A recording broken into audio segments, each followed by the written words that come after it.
Voilà, madame, monsieur, bonsoir et bienvenue. 100% Femmes, encore une fois, nous sommes chez vous.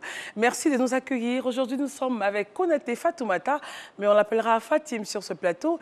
Elle possède donc 2 salons, 2 instituts de beauté, l'un à Treichville et à la Palmeraie. C'est une femme battante, courageuse.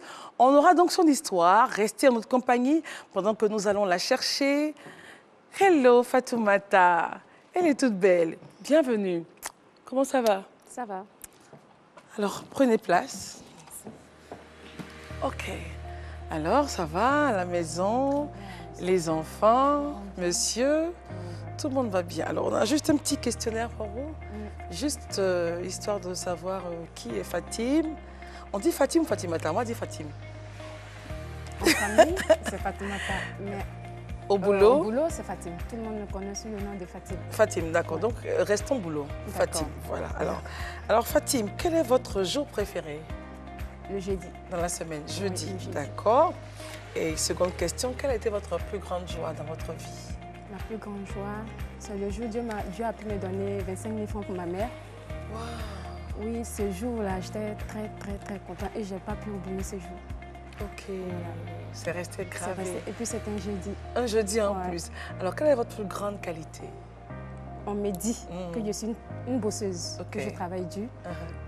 Bon, je crois que c'est ça qui est ma plus grande qualité. D'accord. Voilà. Et le plus grand défaut? Ce que les gens n'aiment pas chez Fatim? D'abord, la première, c'est que je fais vite confiance aux gens. Oui. La deuxième, c'est que quand on me trahit, j'ai du mal à pardonner. Un peu rancunière. Voilà. J'aime pas trop, mais bon, c'est ma nature. Qu'est-ce que vous aimez chez les gens? C'est que j'aime les gens qui sont honnêtes. Est-ce que vous ne supportez pas? Quand tu n'es pas honnête, je ne supporte pas. Les gens qui sont feignants, je ne les aime pas. Donc, pas honnêtes et ceux qui sont paresseux. Voilà. D'accord. Quel est votre plat préféré? Fatim aime manger du cabato. Cabato, d'accord. Avec quelle sauce? Sauce gombo. D'accord. Avec assez de piment. Avec assez de piment. Voilà. OK. Surtout en ce moment, il fait un peu froid. Voilà. Et à part le métier d'esthéticienne, coiffeuse, est-ce que vous avez un autre métier que vous auriez aimé faire quand vous étiez un peu plus petite, un peu plus jeune? Oui. C'est quoi? Le test de l'air. À part la Côte d'Ivoire, est-ce qu'il y a un autre pays de rêve? Oui. C'est quoi? Les États-Unis. Quel est votre artiste préféré? Sombil. Sombil. Oui. OK. Et pour se détendre, qu'est-ce que vous faites? Je reste avec mes enfants. Voilà, quand ça me détend. Alors, comme récap, pour notre invitée, son jour préféré, c'est jeudi. Sa plus grande joie, le jour où elle a donné 25 000 francs à sa mère. Sa principale qualité, elle est travailleuse. Son défaut, elle est très vite en confiance et elle est un peu rancunière. Voilà. Alors, nous, on va pas la blesser sur ce plateau. Ce qu'elle aime chez les gens, c'est donc les personnes honnêtes. Ce qu'elle ne supporte pas, ce sont les personnes malhonnêtes et paresseuses.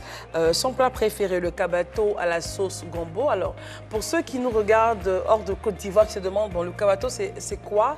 C'est donc cette pâte qui est faite à base de maïs. Voilà, bien compacte, qu'on mange avec donc une sauce à base de gombo, pour certains. Elle a rêvé être hôtesse de l'air. Et le pays de rêve, c'est donc les États-Unis. L'artiste préféré, Sombil. Et puis, pour se détendre, la chose la plus simple qu'il y a à faire, rester avec les enfants, papoter, rigoler, tout ça. Alors, venez, Fatim. Venez, on va donc aller accueillir nos chroniqueuses. Et celle qui nous accompagne aujourd'hui, venez. Il y a une qui va nous parler des nounous. Elle va donner des conseils aux nounous, comment elles doivent s'occuper des enfants et tout ça, c'est très important. On l'appelle Sandrine à Carrefour, mais bon, maintenant toute la ville parle de Tata Nounou. Donc on dira Tata Nounou dans cette robe magnifique, dans ce bleu. Allô chérie, ça va? Fatim, Tata Nounou. Voilà, avec ses lunettes, prends place là-bas. Et puis, il y a une qui nous parle du droit. C'est très important pour une femme de connaître ses droits et devoirs. Donc, Fatem Danyoko qui arrive dans cette magnifique petite robe. On fait toute robe aujourd'hui. Hein? Fatim. Voilà. Viens, chérie. En place là. Voilà. Et on s'assoit. Ça va, les filles? Ça va bien? D'accord, en forme?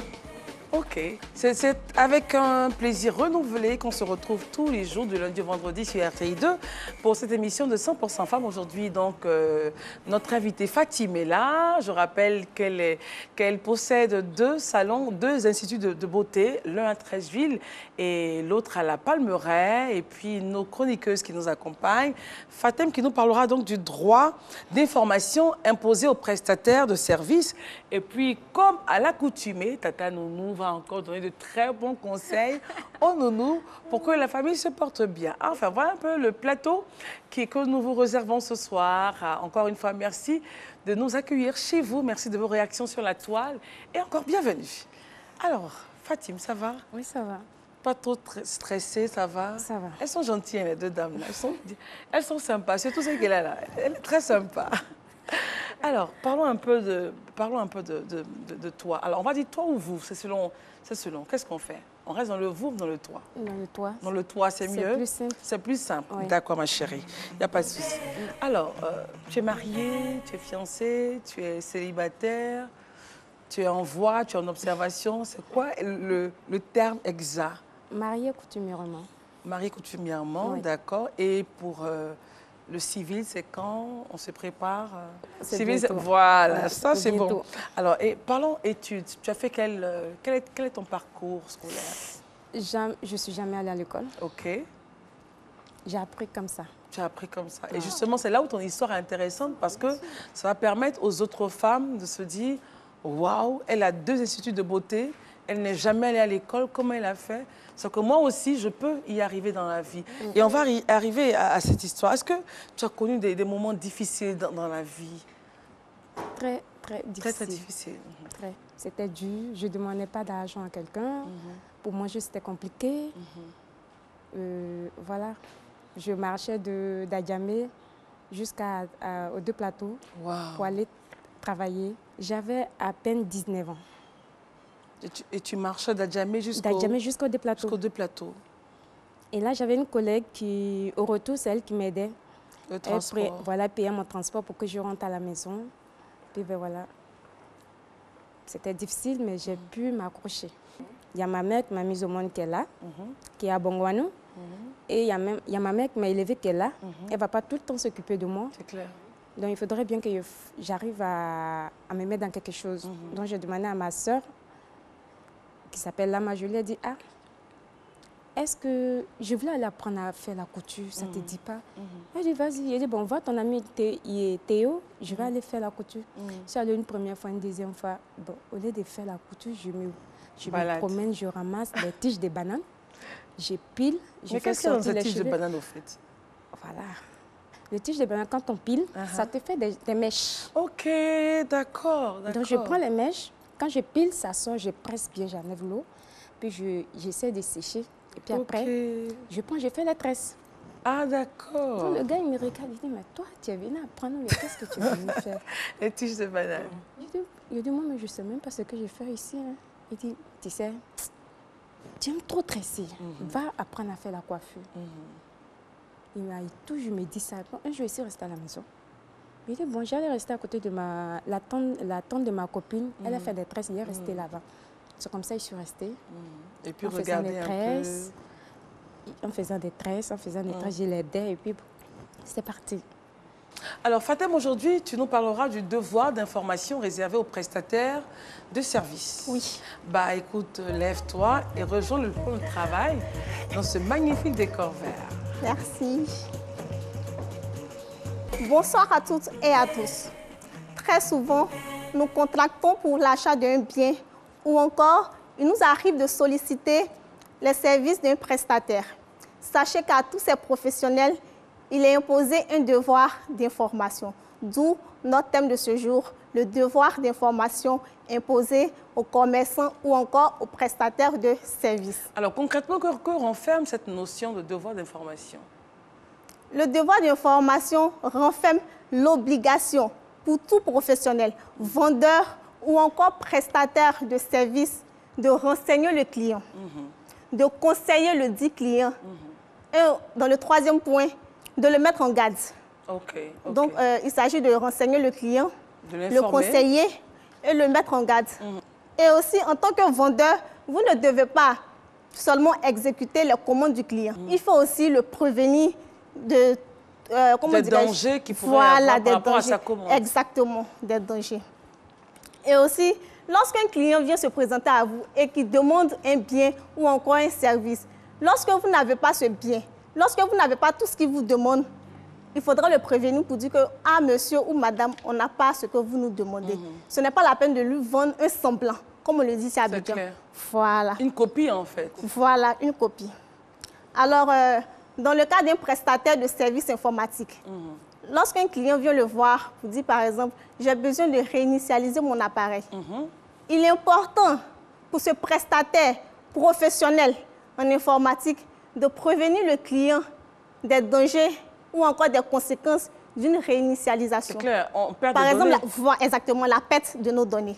Et puis, pour terminer, je voudrais dire qu'il est très important d'être précis dans sa commande, comme je l'ai dit. Et dans ce cas-là, il y a certains professionnels qui présentent même, comment dirais-je, un bon de commande sur lequel, le client en question, il détaille, voilà, il met toutes les caractéristiques du bien dont il a besoin. Voilà. Merci, à très bientôt. Et d'ici là, pensez droit. D'accord. Alors, on va parler un peu de ton métier. Ça consiste en quoi? Donc, on se rappelle que tu as commencé à apprendre d'abord sur les tiges de banane. Ensuite, tu allais te mettre à côté d'une dame qui tressait. Et puis, comment de la tresse actée de la dame jusqu'à aujourd'hui avoir deux salons, deux instituts d'esthétique, l'un à Treichville et l'autre à la Palmeraie. Comment c'est parti? En fait, avec la dame, je suis pas restée. La première fois que je suis restée, je l'ai aidée à tresser. Elle m'a dit, mais toi, tu as appris où? Je lui ai dit, mais c'est maintenant que je viens de commencer. Avec les tiges de banane. Avec les tiges de banane. Elle dit, mais tu sais même tresser. Donc, elle a une cliente qui est venue, elle me dit, il faut tresser la fille là. Comme je suis occupée, je dis, d'accord. Je dit, on fait quoi? Elle me dit, non, on fait les fins-fins. Les quoi? Fin-fin. Fin-fin, ok. Fin-fin. Je dis, bon, où sont les paquets? Fin-fin, c'est tout petit, très petit. Elle me donne un paquet et demi. Un paquet et demi? De faire des fin-fins. Je dis, ok. Donc, j'ai coupé la mèche, puis on a commencé à faire. Le temps va finir, moi, je montais, je suis arrivée là. Bon, puisque avant fin, on faisait ici 3 jours. Oui, on faisait ici 3 jours. Donc, je montais, j'étais fatiguée. Je dis, bon, moi, je vais rentrer à la maison. Je vais aller me reposer. Et puis, bon, demain, je vais venir t'aider encore. Donc, quand elle a fini, elle a pris, moi, je suis partie. Et le lendemain, quand je suis venue, elle dit, ah, mais Fatima, on m'a passé des commandes de perruques. Est-ce que tu peux m'aider? Je dis, il n'y a pas de problème, je n'ai rien à faire. Donc, Dame me donne 5 perruques. Il dit, bon, moi, je ne fais pas ici. Je m'en vais chez moi à la maison. Je vais aller faire. Donc, je suis allée m'asseoir. Il y avait un appartement devant notre cour. Il m'assied là-bas pour faire. Donc, il m'assoit, je fais les tresses. J'ai fait les perruques juste à ce que j'ai fini. Puis, elle me dit, elle m'appelle, elle me dit, mais il faut faire la coiffure. Parce que tu sais faire. Il faut faire la coiffure. Je dis, OK. Donc, c'est comme ça, j'ai dit à mon oncle, père à son âme, je lui ai dit, ah, moi, je veux travailler avec ta femme. Il m'a dit, il n'y a pas de problème. Donc, je suis allée. Elle aussi, elle est décédée, Coro. Je suis allée, je suis restée là-bas. La première fois que je suis partie, elle m'a donné de peigner les cheveux d'une dame. Donc j'ai peigné, puis elle m'a dit, tu as pris la coiffure? Je lui ai dit, non. J'ai tresse seulement, je ne fais pas coiffure. Elle dit, non, mais ta manière d'attraper ton peigne, c'est comme si tu as déjà travaillé dans un salon. Je lui ai dit, non, pas encore, que c'est la première fois que je viens travailler avec vous. Et là, c'est comme ça, c'est parti. J'ai travaillé 1 semaine. La deuxième semaine, le jeudi même que j'ai eu les 25 000, c'est une blanche qui est venue, elle voulait faire des tresses. Et mes collègues ont dit qu'elles ne peuvent pas tresser la dame parce que ses cheveux sont mous. Donc moi, j'ai dit, moi, je peux la tresser. Et c'est comme ça, j'ai commencé à tresser la dame. Et quand j'ai fini, la veille, j'avais demandé que Dieu me donne l'argent pour que je puisse envoyer ça à ma maman. Et le lendemain, la dame est venue, puis je l'ai tressée. Elle a tellement aimé, elle m'a donné 100 000 francs. Waouh! Les 100 000 francs, j'ai dit, madame, c'est pour moi. Elle dit, elle était en train de choquer moi, mais j'étais perdue. J'ai dit, madame, ça c'est pour moi. Elle dit, ben oui, c'est pour vous. J'ai dit, c'est beaucoup, hein. J'ai fait 1 semaine, je ne suis pas partie au travail. Pourquoi? J'ai eu peur. À cause de 100 000 là. Après, ma tante, mon oncle est venu, mais Coro dit que tu vas pas au travail. Pourquoi? Il a expliqué, il a commencé à se moquer, il m'a dit, il faut partir au travail. Donc, ce jour-là, quand je suis rentrée, j'étais tellement contente. J'ai divisé l'argent. J'ai amené 25 000 francs à ma maman. Puis j'ai amené 10 000 francs à mon papa. J'ai dit, mais les 25 000 francs, mon papa a 5 000 dedans encore. Et là, c'est comme ça, c'est parti. Et là, j'ai travaillé avec elle jusqu'à ce qu'elle est tombée malade. Puis voilà, elle n'est plus. Puis après, j'ai travaillé à Djamé. Puis après, maintenant, un jour, jamais j'ai arrêté, j'étais à la maison. Il dit, bon, j'ai envie de réfléchir. Je suis restée, j'ai réfléchi. Il dit, bon, moi, je me lève, il m'en va à zone 4, je vais chercher du boulot. Et là, c'est comme ça. Un jour, il y a ma copine qui est coiffeuse, elle me dit, toi, tu fais quoi là? Lève-toi, viens, tu vas m'aider. Donc, je suis allée l'aider, et puis c'est comme ça, c'est parti. Il a commencé à travailler un peu. Et puis, un jour, monsieur lui a dit, bon, je vais au magasin. Je vais au magasin parce que je m'assois, je m'en vais en France, je veux partir en France. Qui va aider mes parents qui sont derrière moi? C'est moi, je fais quelque chose. Elle est jusqu'à Bongwana et mes soeurs. Qui va les aider? Je vais m'asseoir ici, je vais travailler ici. Ce que je vais gagner, nous tous, on va manger. Et c'est comme ça, j'étais en train de coiffer une de mes clientes. Et puis, on m'a appelé. Ah, Fatima, on a eu un magasin pour toi, on m'a dit 3 millions. Il dit, où? Je suis moto, 3 millions. Son 3 et puis son million, il y a un avait ça où? Donc la cliente me dit, on t'a appelé pourquoi? Il dit, non, on dit, il y a un salon, il y a un magasin qu'ils sont en train de louer. Il me dit, mais je n'ai pas l'argent où je suis là. L'argent que j'ai économisé, il n'y a que 900 000 sur moi. J'enlève tous les 3 millions. Elle dit, attends. Elle prend son téléphone, elle appelle son frère. Elle dit, je te prête l'argent, mais tu me rembourses. J'ai regardé la femme, j'ai commencé à pleurer. Elle dit, pourquoi tu veux me donner l'argent? Parce qu'on se connaît quelque part. Non, je vais te donner parce qu'au fond de toi, tu es quelqu'un qui veut travailler. Donc moi, je te donne. Juste à ce que je finis de la coiffer, ils sont venus me donner l'argent. 3 millions cash. Bien chaud. Quand j'ai pris, j'ai mis un banc, plus un miroir. J'ai commencé à travailler. Et les clientes, elles appréciaient? Elles appréciaient, on travaillait. Un peu, j'ai commencé à prendre les filles pour travailler avec moi. C'est comme ça, c'est parti. Mais dis donc. Oh, pour quelqu'un qui n'est pas allé à l'école, qui marchait d'Adjamé jusqu'aux 2 plateaux, vraiment bravo. Et je sais que ce témoignage va faire réfléchir à pas mal de jeunes filles qui nous regardent en ce moment, qui se disent, je suis à la maison, je ne fais rien. Il faut s'interdire de dire, je ne fais rien. Tu dois faire quelque chose, ma chérie, et n'aie pas peur de l'épreuve. Alors, quand tu vas au boulot, qui gère les enfants? Bon, les enfants, le premier, je l'ai depuis 2011. OK, ils sont... Donc, ils sont avec moi. Ils sont un peu grands? Et le premier, il a 7 ans. 7 ans. Et le deuxième? Le deuxième, il a 9 mois. 9 mois. Oui. Oh, on dirait pas, ma chérie. Ah, tu es une belle femme. Mais tu as une nounou, alors? Oui, j'ai une nounou qui est très gentille. Elle est très gentille. Ah, ben c'est bien. Et justement, ta nounou, il y a une nounou qui est gentille, là. C'est bien. Alors, vas-y à la table de travail et parle-nous encore... parle encore à nos sœurs, à nos mamans, voilà, qui sont dans ce métier-là. Qu'est-ce qu'elles doivent faire pour que les enfants et la famille se portent bien? Bonsoir, chers collègues. Aujourd'hui, nous allons parler de l'abandon de poste. Chère Nono, avant de quitter son travail pour une autre activité ou pour un autre travail, prenez le temps de prévenir au moins vos employeurs entre 3 et 6 mois. Au moins le temps pour eux de chercher quelqu'un pour vous remplacer ou vous-même de trouver quelqu'un qui pourrait vous remplacer dans votre activité. Entre 3 et 6 mois? Oui, entre 3 et 6 mois. C'est-à-dire avant de partir? Avant de partir. OK. Ça veut dire qu'elle a prévu longtemps? Donc, effectivement. OK. Le temps de prévenir, et ce qu'il ne faut pas faire. Quelques conseils que nous pouvons leur donner. Ce qu'il faut éviter. Il est tout à fait inadmissible qu'un matin, vous leur donnez l'information de votre départ dans 2 ou 3 jours ou dans 2 semaines. Chers nounous, c'est une erreur très, très, très grave. Parce que vous savez que vos employeurs sont au travail et qu'ils n'ont personne pour s'occuper des enfants. Je vous donne un exemple. Le contrat de travail, qu'il soit verbal ou écrit, c'est un contrat de travail. Et il faudrait que ce contrat-là soit respecté. Si le contrat n'est pas respecté, cela met en mal votre travail. Chers nounous, il est important pour nous d'être en accord avec nos employeurs. Si ce contrat est pour 6 mois, vous devez pouvoir le respecter, sauf en cas de maladie grave ou de maladie contagieuse ou d'accident de travail ou d'harcèlement sexuel sur toutes ses formes. Merci et à bientôt. À bientôt, tout à l'heure dans cette thématique. Mais Dieu me rejoigne ici, ma chérie. Et quand, par exemple, elle décide de partir à 7h30, quand les patrons sont prêts à partir au boulot, et puis elle vient et dit, bon, Tantimo, je vais partir aujourd'hui. À ce moment-là, c'est compliqué. Comment on gère ça? C'est vraiment compliqué. C'est vraiment compliqué. Vous savez, comme on le disait tout à l'heure, c'est une question de formation, d'éducation. D'éducation. Parce que tant que tu ne trouves pas quelqu'un pour te remplacer, tu ne bouges pas. En réalité, c'est En comme réalité, ça. non, tu ne peux pas bouger parce que tu mets en mal l'activité de tes employeurs. D'accord, on a bien compris. Revenons à la famille. Alors, comment est-ce que votre mari voit votre parcours? Il est fier? C'est un exemple pour lui, mari, pour ses sœurs, pour ses amis, pour ses cousines? Mon mari, bon, il est fier, mais il me donne beaucoup de conseils. Oui. Il me dit qu'il faut travailler.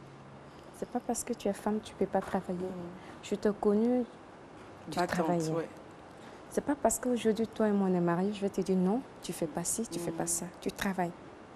Tout ce que tu vas faire qui concerne ton travail, tu le fais et bien. Mais n'oublie pas ta famille. Okay. Il me conseille très bien et tout le temps. Et il est fier de moi. Il vient aux instituts, il visite? Il vient de temps en temps. Pour regarder. Oui, c'est moi, mais je dis, il ne faut pas, il va venir parce que c'est un coin des femmes. C'est mieux qu'il soit loin. Il n'a qu'à rester loin. D'accord. Alors, est-ce que vous avez le temps avec les... Comment vous gérez déjà les deux? Il y en a un à Treichville, il y en a un à la Palmeraie. Alors, il faut s'organiser alors qu'on sait que le bébé a 9 mois. Comment est-ce que vous arrivez à gérer tout ça? J'essaie de m'organiser. Je m'organise. Mes enfants, je reste avec eux le mercredi parce que l'autre, il ne va pas à l'école l'après-midi. On passe toute la journée ensemble. Et les deux boulots, le lundi, je suis à Treichville. Le mardi, je suis à la Palmeraie. Le jeudi, je suis à Treichville. Le vendredi, je suis à la Palmeraie. Le samedi, je suis à Treichville. C'est vrai que de temps en temps, je reste plus à Treichville que la Palmeraie. Pourquoi? Parce que Treichville, c'est mon premier coin. Okay. Je me dis, c'est là, je vais tout commencer. Donc, toutes les clientes qui viennent là-bas, si elles viennent me trouver, je reste. Je les coiffe, on va y aller de l'autre côté. Parce que ceux qui travaillent de l'autre côté, j'ai confiance en eux. Ok, ils font bien elles font bien le travail? Très bien. Parfait. Elles font bien, puis bon, voilà. Alors, aujourd'hui, les deux mamans, comment est-ce qu'elles vous voient? C'est vrai que elles sourient.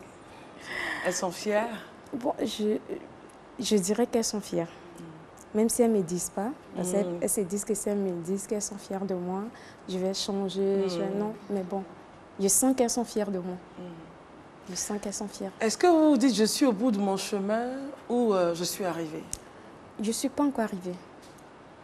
Je ne suis pas encore arrivée parce que, oui, j'ai galéré avant d'arriver. Mais quand on arrive, on prend le bagage encore et là, on va au fond. Et pour vous, prendre le bagage et aller plus haut, c'est avoir plusieurs salons Côte d'Ivoire. C'est quoi la limite? La limite, c'est international. Et ce sera donc notre mot de fin. Fatime, merci beaucoup. De rien. Et puis, pour terminer, Fatime aime danser, les filles. Elle aime danser. Mais danser quoi? Qu'est-ce que tu danses? Ouais, un peu du zouglou. Parce que j'aime plus Zumbi. Je peux libérer en zouglou. La coiffure. D'accord, ben, on va terminer. On va mettre du sombil. On va mettre du sombil pour terminer. D'accord. Voilà. Tu sais chanter alors? Hey.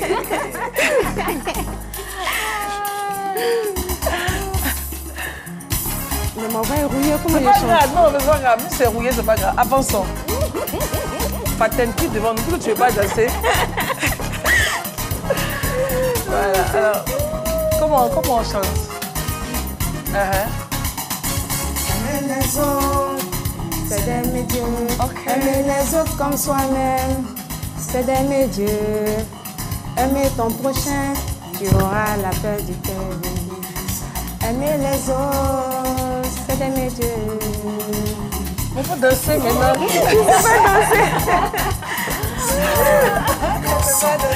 Oh, mais c'est magnifique en tout cas. Aimer les autres, c'est d'aimer Dieu. Pater, bouge un peu. Aimer comme soi-même, c'est d'aimer Dieu. Aimer son prochain, tu auras la paix du cœur. Aimer les autres, c'est d'aimer Dieu. C'est bon, non? C'est trop bon, ma chérie. En tout cas, merci beaucoup. On a été très heureuse de t'avoir sur ce plateau. Ton expérience est magnifique. Et je rappelle que cette femme marchait d'Adjamé jusqu'aux 2 plateaux pour travailler. Alors, vous n'avez aucune excuse. Aujourd'hui, les propriétaires de 2 instituts de beauté, vous n'avez aucune excuse. Quelle est la passion que vous avez en vous? Qu'est-ce que vous savez faire? Qu'est-ce que vous faites et puis les gens apprécient? Allez-y dedans, faites, apprenez. Ça va être Dieu, c'est normal. Une graine, on la met en terre, on la renferme, et puis un peu, elle sort de terre. Et puis, remerciements donc, encore une fois, à Spiral, à Tata Jo, pour les tenues, les conseils vestimentaires. On se retrouve demain pour une autre émission de 100%. Allez, bye bye.